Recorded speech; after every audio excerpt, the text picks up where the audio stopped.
বিদায় হজের ভাষণে উনি সুদকে চিরতরে কবরস্থ করেছেন,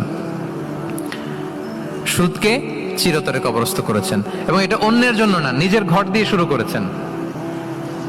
উনি বলেছেন যে এই হানাহানি রক্তপাত এটা বন্ধ, আমার গোত্রের একটা এরকম রক্তের দাবি আছে, এটা আমি শেষ ঘোষণা করলাম। এরপর বললেন যে সুদ কবর দিলাম, অন্য জায়গা থেকে না, আমার পরিবার থেকে। রাসূল ইসলামের চাচা স্বয়ং আব্বাস রাদিয়াল্লাহু তাআলা আনহুর অনেক সুদের ট্রানজাকশন ছিল, ইন্টারেস্ট, সুদের ব্যবসা ছিল। রাসূল সাল্লাল্লাহু আলাইহি ওয়াসাল্লাম বললেন আজকে থেকে এই সুদ আমি চিরতরে মাটির নিচে কবর দিয়ে দিলাম। আল্লাহু আকবার। দেখেন সোশ্যাল রিফর্ম।